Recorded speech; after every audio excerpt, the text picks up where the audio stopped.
महेश्वर की संगति ने एक तरह से मेरी जिंदगी बदल दी। काशीनाथ सिंह परिवेश पत्रिका निकालते थे। साँच बराबर तप नहीं, झूठ बराबर पाप, जाके हृदय साँच है ताके हृदय आप। मैंने इन लोगों से बहुत ज़्यादा सात्विक प्रभाव ग्रहण किया था। चाहे तुलसी के राम, चाहे कबीर के राम, चाहे सूरदास के कृष्ण, इनकी समीक्षा हमें एक साहित्यिक दृष्टिकोण को अख्तियार करके करनी चाहिए, न कि धर्म के आधार पर। अगर कोई धार्मिक है तो धर्म शोर मचाने के लिए नहीं है।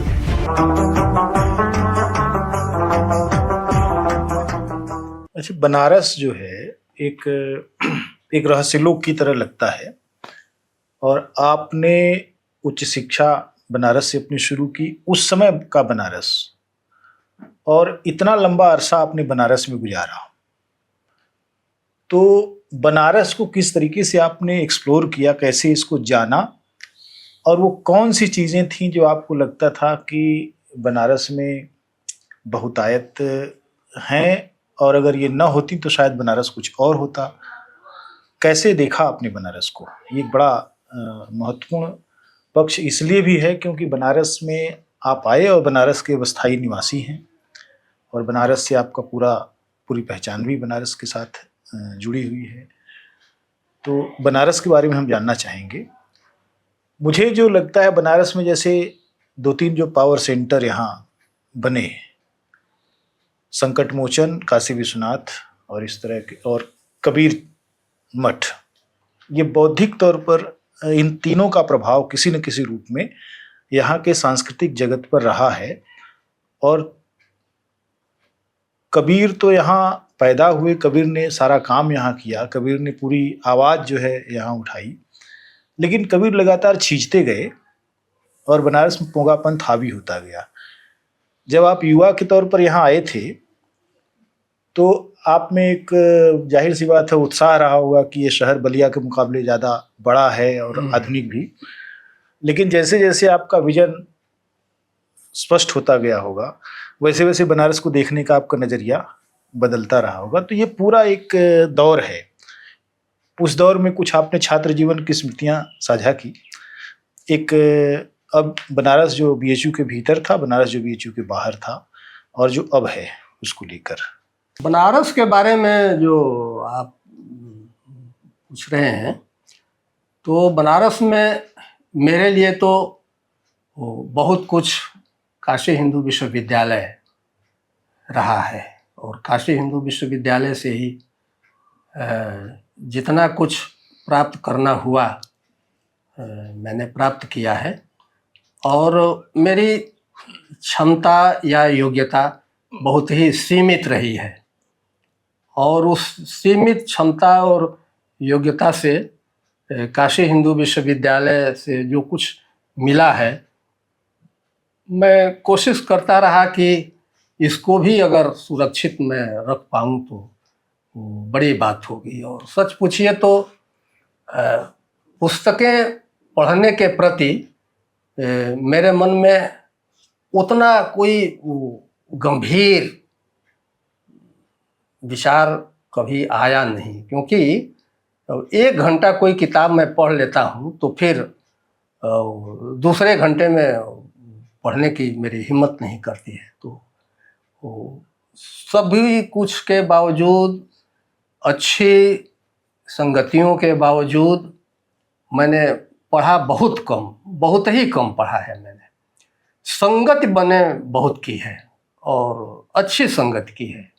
जैसे काशीनाथ सिंह के निर्देशन में मेरा रजिस्ट्रेशन हुआ था रिसर्च के लिए, और काशीनाथ सिंह के निर्देशन में रजिस्ट्रेशन का मतलब कि वहाँ पर मैंने नामवर जी को भी देखा, ज्ञानरंजन, ज्ञानेंद्रपति, ये लोग, ज्ञानरंजन और ज्ञानेंद्रपति अभी तो नए नए ये लोग मतलब कि जैसे उभर रहे थे, और जैसे वो परमानंद श्रीवास्तव या बच्चन सिंह, केदारनाथ सिंह, विद्यानिवास मिश्र, कई लोगों को मैंने काशीनाथ सिंह के लोलार्क कुंड स्थित आवास पर ही देखा था। और जब नामवर सिंह आते थे तब तो क्या कहना, पूरा का पूरा वो बनारस जो है वो उसका साहित्य समाज जो है वो उपस्थित होने का भरसक, चाहे विद्यार्थी हो, वो विद्यार्थी जिनकी रुचि साहित्य में हो वो विद्यार्थी भी और वो लोग भी नामवर जी की संगत में या नामवर जी से बातचीत करने के लिए आते थे। तो वो काशीनाथ सिंह के साथ शोध करने में बहुत ही एक तरह से कहिए मुझे व्यावहारिक और साहित्यिक दोनों प्रकार के ज्ञान की प्राप्ति हुई। सच पूछिए तो जिस आर्थिक स्थिति और मध्यम वर्गीय परिवार से मैं आया था तो मेरे दिमाग में सिर्फ यही था कि एक डिग्री प्राप्त करके कहीं एक नौकरी मैं कर लूँ। नौकरी मुख्य थी मेरे लिए। मध्यम, मैं सच बताऊं, कोई वैसा कोई वो बड़ा कुछ काम करने या कोई बड़ी महत्वाकांक्षा बड़ी तो आज तक भी मेरे मन में नहीं आई कि यह भी मिल जाए वो भी मिल जाए, कभी मेरे दिमाग में यह नहीं आया। लेकिन धीरे धीरे ये बात आई काशीनाथ सिंह की संगत में रहने के कारण, क्योंकि जिस साल 1971 में मेरा रजिस्ट्रेशन हुआ उसके एक साल बाद महेश्वर आ गए काशीनाथ सिंह के अंडर में रिसर्च करने के लिए।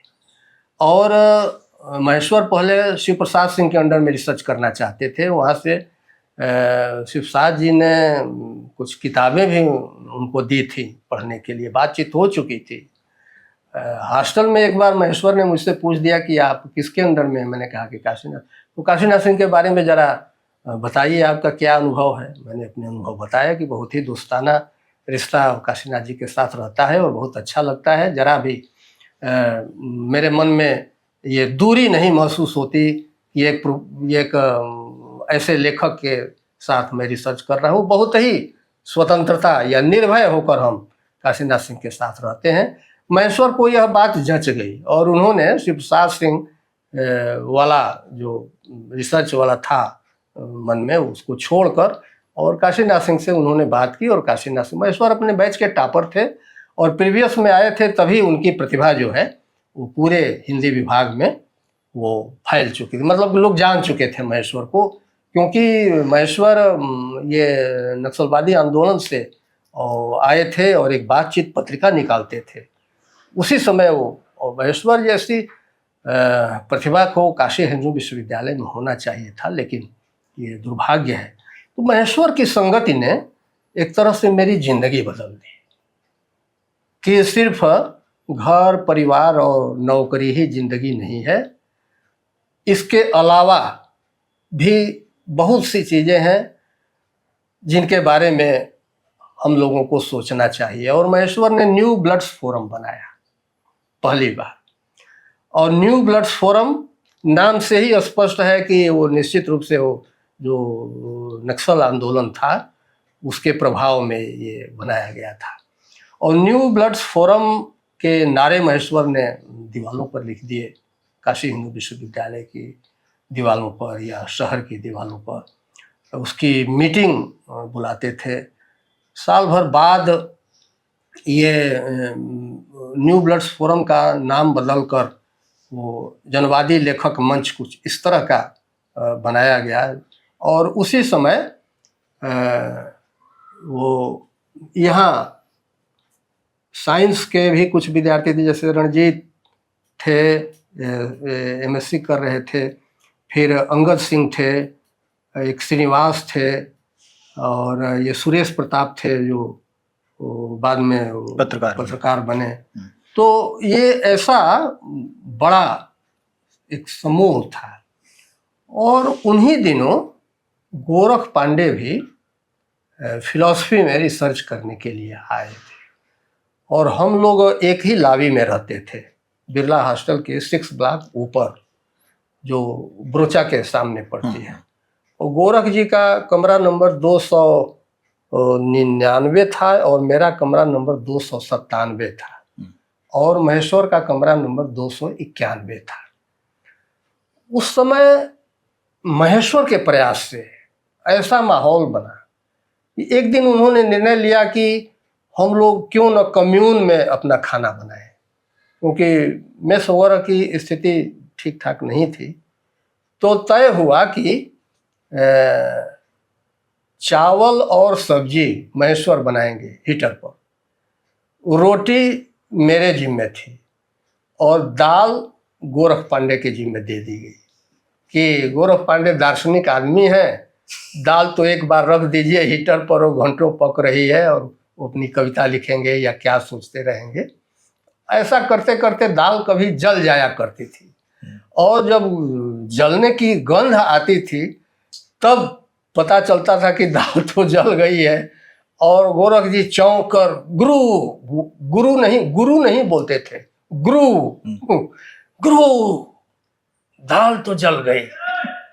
और इसी अनुभव पर उन्होंने एक कविता लिखी। उस कविता में ये पंक्ति भी आती है कि ये देश गल रहा है या दाल गल रही है। ये दो पंक्तियां उसी अनुभव के आधार पर उन्होंने लिखी थी। तो महेश्वर के कमरे के सामने 2 चौकियां लगी रहती थी। अपने कमरे से वो चावल और सब्जी लाते थे, गोरख जी दाल लाते थे और मैं रोटी बनाकर ले जाता था। और महेश्वर के छोटे भाई जलेश्वर, जिनको प्यार से हम लोग टुन्ना टुन्ना बोलते थे, वो भी महेश्वर के साथ पढ़ते थे। और ये एक रमेश चंद्र पांडे थे जो महेश्वर को साइकिल पर डबलिंग बिठाकर शहर के किसी भी कोने में ले जाते थे, कभी आगे कभी पीछे। महेश्वर को वही, मतलब कि महेश्वर के साथ रमेश चंद्र पांडे अनिवार्य रूप से दिखते थे और वही रमेश चंद्र पांडे जो यहाँ इतिहास विभाग में रिसर्च करते थे, लेकिन बाद में उनको भी कुछ कहानी वगैरह लिखने का शौक चर्राया और कुमार संभव नाम से उन्होंने कहानियाँ लिखना शुरू किया। और कुमार संभव वो काशीनाथ सिंह का था, क्योंकि काशीनाथ सिंह परिवेश पत्रिका निकालते थे जो विश्वविद्यालय द्वारा स्पॉन्सर्ड थी और परिवेश पत्रिका में छात्रों को अधिक से अधिक वो जगह देते थे। प्रोफेसर अध्यापक कम रहते थे, छात्र मतलब कि कैंपस के जो लड़के और लड़कियां होते थे उनके विचार उसमें अधिक होते थे। कभी कभार हम लोगों को भी उसमें लिखने का मौका मिलता था। और महेश्वर जो है उस पत्रिका का ज़्यादा उत्तरदायित्व तो संभालते थे, क्या छपना है क्या नहीं छपना है। उस समय यह स्थिति तो इससे प्रभाव ज़्यादा ग्रहण किया। जहाँ तक संकट मोचन की बात आपने की, तो संकट मोचन में भक्ति भाव से हनुमान जी के दर्शन करने के लिए या कुछ प्राप्त करने के लिए मैं कभी गया नहीं। जाता था हर मंगल और शनिवार को, और हर मंगल शनिवार को इसलिए जाता था क्योंकि मेरे एक अत्यंत घनिष्ठ मित्र थे आरबी सिंह, जो मेरे ही दोबा क्षेत्र के, मेरे ही जिले के थे। और आरबी सिंह का पूरा नाम राम बहादुर सिंह है। वो कॉमर्स के विद्यार्थी थे और बड़े प्रतिभाशाली विद्यार्थी थे, बहुत बड़े प्रतिभाशाली विद्यार्थी थे। और आरबी सिंह हनुमान जी के उन दिनों उतने ही भक्त थे और आज वह भक्ति और ज़्यादा बढ़ी ही है। बाद में बहुत बड़े पद पर गए, वो जेपी सीमेंट में फाइनेंस के वो प्रेसिडेंट वगैरह और डायरेक्टर वगैरह, यानी जितना बहुत काफ़ी धन पैसा भी कमाया उन्होंने। लेकिन इंटरमीडिएट तक जो घनिष्ठता शिवमुनि राम से थी, वही घनिष्ठता इंटरमीडिएट के बाद आरबी सिंह से मेरी हुई और वो आज तक बरकरार है। तो मैं उनके साथ साथ जाता था। और देखिए, ईमानदारी की बात अगर कहें तो संकट मोचन लड़के तो जाते ही थे, साथ साथ लड़कियां भी काफ़ी संख्या में जाती थीं। तो विद्यार्थी लोग, साथ के लोग जब देखते थे कि चेहरा उदास है तो कह दिया करते थे, अरे चेहरा उदास है तो थोड़ा संकट मोचन घूम आया कीजिए, थोड़ा विश्वनाथ मंदिर भी घूम आया कीजिए, थोड़ा लंकेटिंग शब्द था उस समय, थोड़ा लंका भी घूम आया कीजिए। लेकिन लंका वगैरह पर हम लोग इसलिए ज़्यादा नहीं आते थे क्योंकि जेब में पैसा ही नहीं होता था। वो क्या हम लोग वो हॉस्टल में मेस में जब जाते थे नाश्ता करने तो कभी कभी इच्छा होती थी कि जो चमचम और एक मिठाई बड़ी बनती थी उस समय 80 नए पैसे में मिलती थी, एटम बम। यानी एक मिठाई खा लीजिए तो आधा पेट आपका भर जाएगा। और 80 नए पैसे में उस समय भरपेट भोजन एक टाइम का मिलता था 80 नए पैसे में। तो एटम बम, कभी इच्छा होती थी कि एटम बम हम लोग भी खाते। तो पैसा होता था, कभी जैसे नया नया अगर मनी ऑर्डर आया हुआ है तो एटम बम खरीदते थे मेस में, लेकिन उसको जल्दी खाते नहीं थे। हम चाहते थे हम लोग कि अधिक से अधिक नाश्ता करने वाले लोग आए और देखें कि ये लोग भी एटम बम मिठाई खाते हैं। ये भावना होती थी मिठाई खाने की कि जैसे एक चम्मच काटा और 15-20 मिनट अपना गप कर रहे हैं और पानी पी रहे हैं, दिखाने के लिए केवल एक एक घंटा लगा देते थे हम लोग भी मिठाई खाते हैं। क्योंकि उस समय छात्रावास में ऐसे ऐसे लड़के रहते थे कि हजारों रुपया खर्च होता था और उनके सामने बहुत एक हीन भावना जैसी होती थी कि हम लोग, लेकिन उसके बावजूद जैसे नहीं होता है कि जिस आर्थिक परिवेश से, आर्थिक स्थिति वाले परिवार से आप आए हैं, आपको ऐसे आर्थिक परिवेश और आर्थिक स्थिति वाले परिवार के लड़के मिल जाए हैं, उनसे घनिष्ठता हो जाती थी। तो आरवी सिंह से मेरी घनिष्ठता इसी वजह से हुई कि सामान्य रूप से हम लोग एक ही प्रकार की आर्थिक स्थिति से आए थे। तो उस समय अब संकट मोचन जाने के प्रति मेरे मन में यह भावना थी और विश्वनाथ मंदिर भी। लेकिन जो वो दशाश्वमेध, वह विश्वनाथ मंदिर है, मुझे याद नहीं कि विद्यार्थी जीवन में कभी मैं वहाँ गया हूँ। विद्यार्थी जीवन का मतलब कि एमए तक 1973 में मेरा विवाह हुआ और 73 में मेरी जो पत्नी है सरस्वती संयोग से उनका नाम भी है और वैसी उनकी प्रतिभा भी रही है। 1971 में 82% नंबर उन्होंने यूपी बोर्ड में हाई स्कूल में पाए थे और इसी मार्कशीट पर कि इनके भाई ने कहा कि मेरे पास बस यही है, इसके अलावा कुछ नहीं है। और मार्क्सवाद का इतना असर था, हमने कहा कि ठीक है, शादी हुई। तो बीएससी में उनका एडमिशन यहाँ हुआ था। तो इन्हीं के साथ विवाह के बाद विश्वनाथ मंदिर में, दशाश्वमेध वाले विश्वनाथ मंदिर में गया और जाने पर वहाँ एक पंडा मिल गए और पंडा जी ने समझ लिया कि ये नए नए लोग हैं, नए लड़के हैं, तो मांग दिया कि पूरा विश्वनाथ मंदिर हम घुमा देंगे और 200 रुपया लेंगे। हम लोगों की हालत खराब। मैंने कहा कि नहीं, हमको ज़रूरत नहीं है घुमाने की, मैं यहीं काशी हिंदू विश्वविद्यालय में पढ़ता हूँ, रिसर्च करता हूँ और ये भी काशी हिंदू विश्वविद्यालय में। करते करते करते करते अब इतनी गलियां हैं और इतने देवी देवता हैं वहाँ पर कि आदमी कंफ्यूज्ड हो जाए। आज भी बहुत लोग कंफ्यूज होते ही हैं। तो अंत में 2 रुपये पर वो राजी हो गया। क्या बात।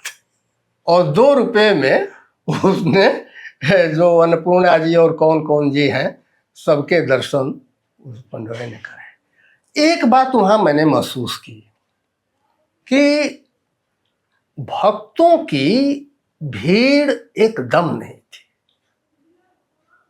जो दर्शन करने के नाम पर लोग जाते हैं वहाँ आराम से गर्भगृह में आप जाकर और जितनी इच्छा हो 10 मिनट 20 मिनट आधा घंटा, कोई रोक टोक नहीं, कोई ये तलाशी वगैरह नहीं, कुछ भी नहीं। और वहाँ इतनी शांति थी कि 1-1.5 घंटा 2 घंटा बैठने का मन करता था। एक निश्चित रूप से मंदिर का एक वातावरण होता है, इसमें कोई दो राय नहीं, लेकिन वास्तव में वो मंदिर का वातावरण था कि वहाँ बैठने का मन करता था।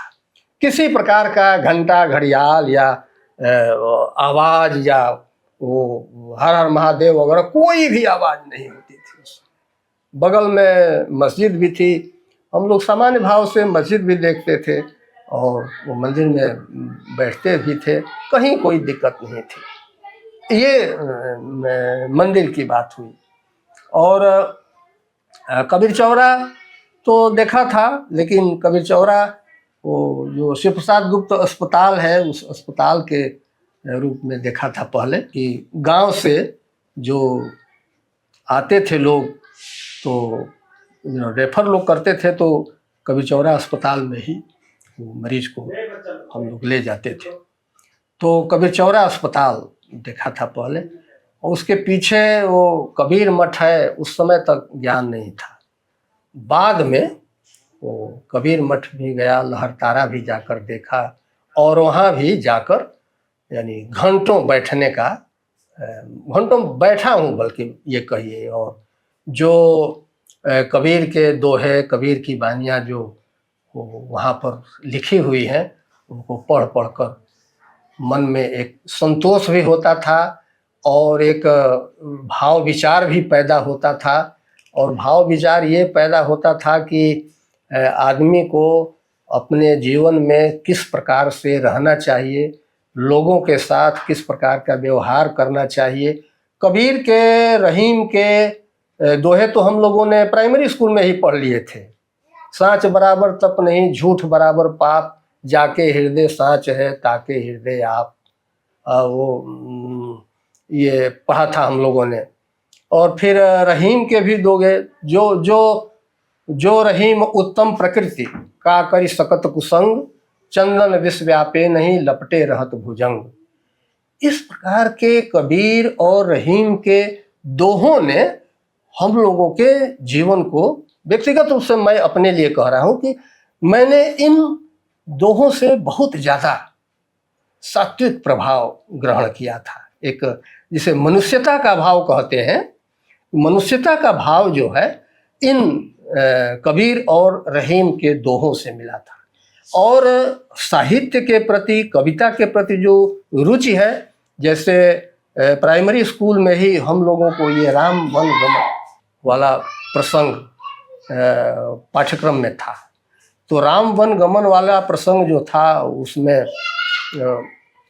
है ना, यहाँ हरि निश्चर वैदेही खोजत फिर तायम तेही, ऐसे कुछ है। वो बहुत ही हम लोगों को, मुझको बहुत ही वो प्रभावित करने वाला प्रसंग था, जिसमें कि राम जो है वो पूछ रहे हैं कि तुम हे खग मृग, हे मधुकर श्रेणी, तुम देखी सीता मृग नयनी। तो इस प्रकार के ये छंदों को पढ़कर ये हृदय में एक जैसे करुणा का भाव जिसे कहते हैं, ये करुणा का भाव भी उत्पन्न होता था। क्योंकि अब उस समय तक राम के बारे में हम लोग यह नहीं जान पाते थे कि शंभुक वध, क्योंकि तुलसीदास ने तो उसका जिक्र भी नहीं किया है। लेकिन अब जो है वो सोच में बहुत बड़ा परिवर्तन आया है। मैं जहाँ तक अपनी बात कहूँ, और सोच में इतना बड़ा परिवर्तन आया है कि जैसे शूर्पणखा का नाक कान काटने वाला जो प्रसंग है, वहाँ मैं असहमत होता हूँ राम और लक्ष्मण से। मेरी दृष्टि शूर्पणखा के पक्ष में होती है। भले ही कोई मुझे गाली दे या नास्तिक कहे या विधर्मी कहे, लेकिन मैं अपनी बात बताऊं कि शूर्पणखा वाला प्रसंग जैसे है वो उसके प्रति, इसी तरह हिरण्यकश्यप का वो जो होलिका दहन वाला प्रसंग है, अब तो बहुत ही मतलब कि हृदय विदारक चित्र होलिका दहन में, यानी लकड़ियां जो है सजा दी जा रही हैं, होलिका की मूर्ति लगा दी जा रही है और प्रहलाद को गोद में लिए बैठे, वहाँ भी मेरी असहमति है उसके व्याख्याकारों से। क्योंकि हिरण्यकश्यप राजा था, होलिका उसकी बहन थी, वो जानती थी कि राजा है, इसका कहना नहीं मानूंगी तब भी मारेगा और कहना मानूंगी तब भी तो मुझे मरना ही है, इसलिए कहना ही। तो वो राजा की अधीन थी होलिका भी। इसी तरह वो ये कृष्ण का, जैसे ये पूतना वगैरह वाला प्रसंग है कि पूतना के स्तन का दूध इतना उन्होंने वो चूस लिया, पी लिया कि पूतना की मृत्यु हो गई। वहाँ भी वो आप मुझे कह सकते हैं कि स्त्री के प्रति आप ज़्यादा उदारता दिखा रहे हैं, तो वो मैं स्वीकार करता हूँ, लेकिन इन प्रसंगों की पुनर्व्याख्या होनी चाहिए मेरी समझ से। जो वो पंडितों ने या लोगों ने या कथाओं ने इन प्रसंगों की जिस रूप में व्याख्या की है, उस व्याख्या के पक्ष में व्यक्तिगत रूप से मैं नहीं हूँ। स्त्री के प्रति एक सहानुभूति पूर्वक विचार अगर हम करें और उनकी परिस्थितियों पर अगर विचार करें तो इन प्रसंगों की पुनर्व्याख्या होनी चाहिए। ये मेरा अपना विचार है। और इधर तो जैसे ये तुलसीदास को लेकर प्रसंग आए हैं, मेरी बिल्कुल असहमति है। ये जो ढोल गंवार शूद्र पशुनारी ये सब ताड़न के अधिकारी, ये बिल्कुल ये यहाँ पर तुलसीदास की आलोचना होनी चाहिए, मैं भी करता हूँ, मैं उसके पक्ष में नहीं हो सकता।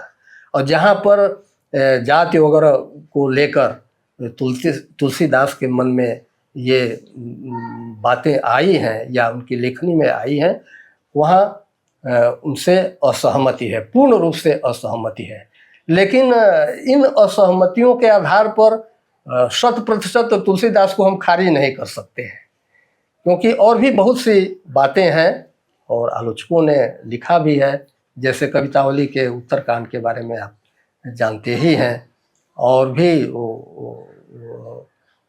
जो राम राज्य वगैरह की जो उन्होंने परिकल्पना की है या जो भी विचार व्यक्त किए हैं, तो एक आलोचनात्मक दृष्टि तुलसीदास के मूल्यांकन के प्रति हमारे मन में होनी चाहिए।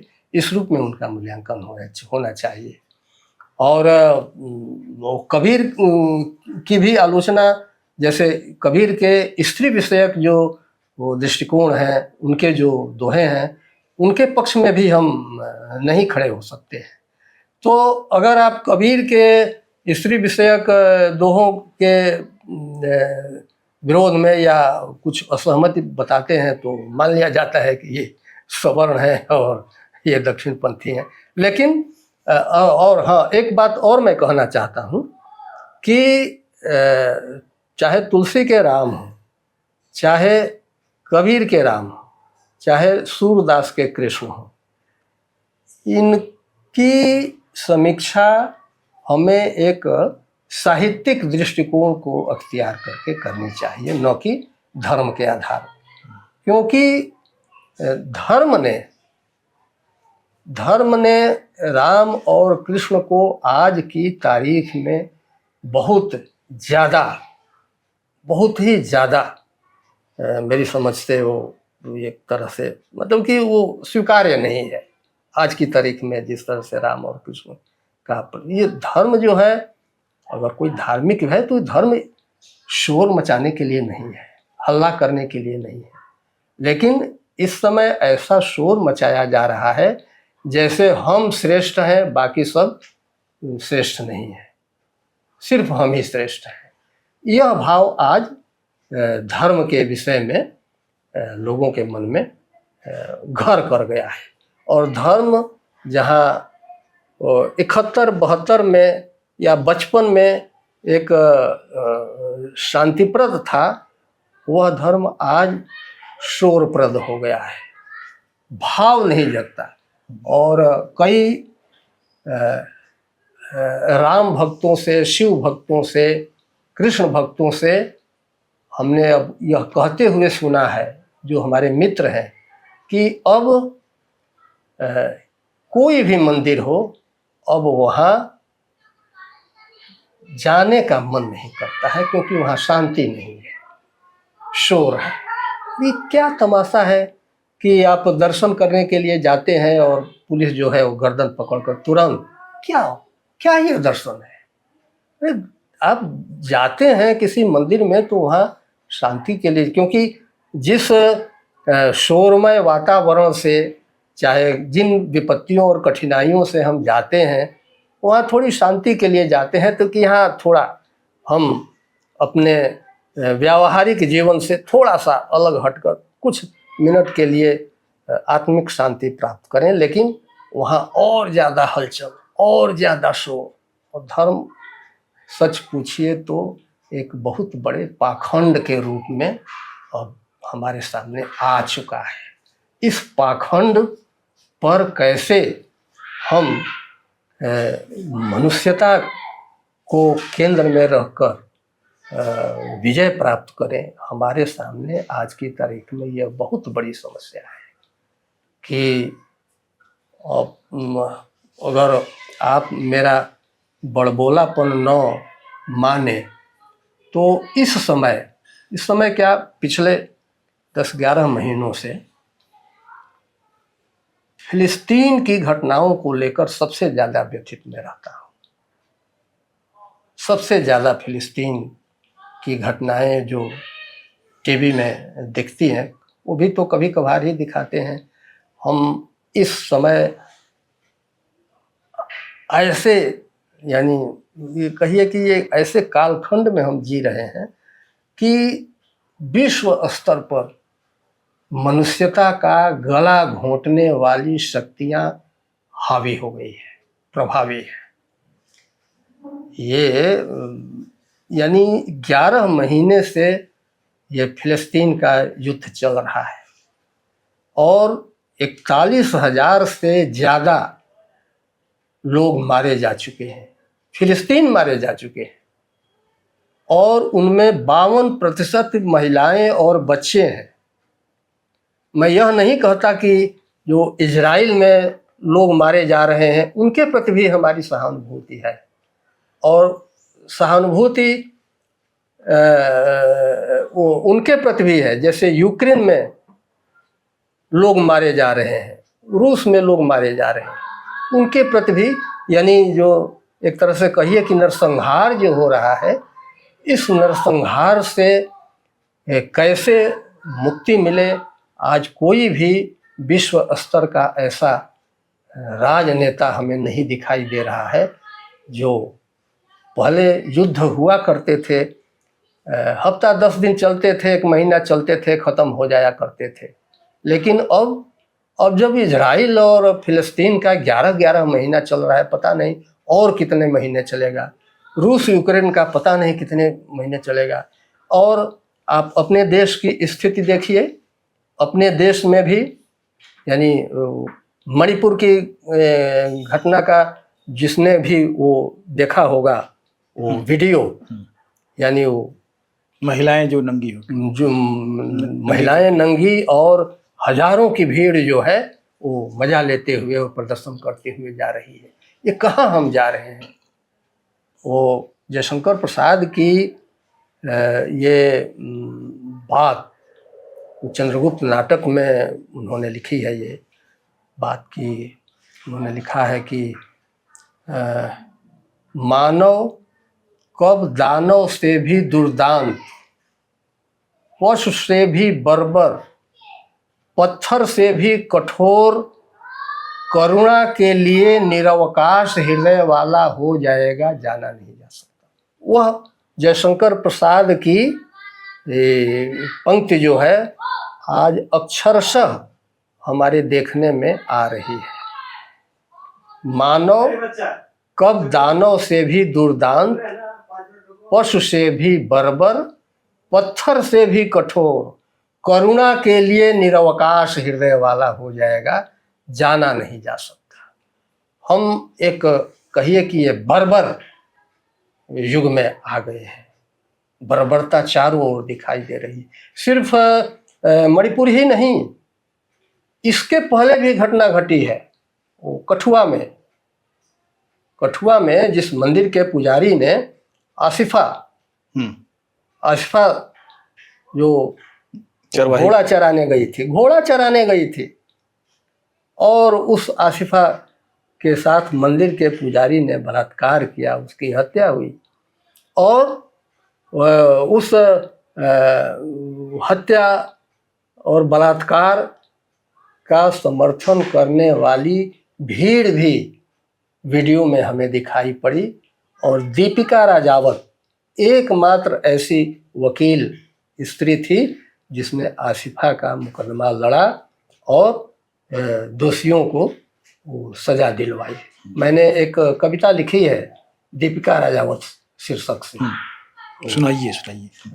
कविता वो याद नहीं है, लेकिन वो कविता मैंने लिखी है। वो कविताएं मुझे याद नहीं रहती है उतनी, तो वो दीपिका राजावत पर मैंने वो कविता ही लिखी है, क्योंकि वो भी बड़ी हृदय विदारक घटना। तो वकील, आप कहते हैं कि शिक्षा का प्रचार प्रसार होना चाहिए, यानी वकील जो उच्च शिक्षा प्राप्त व्यक्ति है और उच्च शिक्षा प्राप्त हजारों की संख्या में अपनी बिरादरी के वकील बिरादरी की स्त्री के खिलाफ वो सब खड़े हो गए, ये क्या बर्दाश्त करने वाली घटनाएं हैं?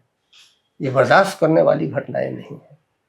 तो ये स्थितियां हैं हमारे देश में। हम यह चाहेंगे कि जल्दी से जल्दी इस प्रकार की स्थितियों से मुक्ति मिले। लेकिन एक मैंने ये टिप्पणी लगा दी थी, एक कवि की पोस्ट पर टिप्पणी लगा दी थी कि इस समय सत्ता में अपने को पिछड़ी जाति का कहने वाले लोग केंद्रीय सत्ता में हैं, जो कहते हैं कि हम पिछड़ी जाति से आते हैं, पिछड़े वर्ग से आते हैं, लेकिन पिछड़े वर्ग से या आदिवासी वर्ग से या दलित वर्ग से आने वाले सत्ताधारी लोग क्यों इस प्रकार के पाखंड और इस प्रकार के शोर और पाखंड से मतलब कि धर्म को लेकर जनता को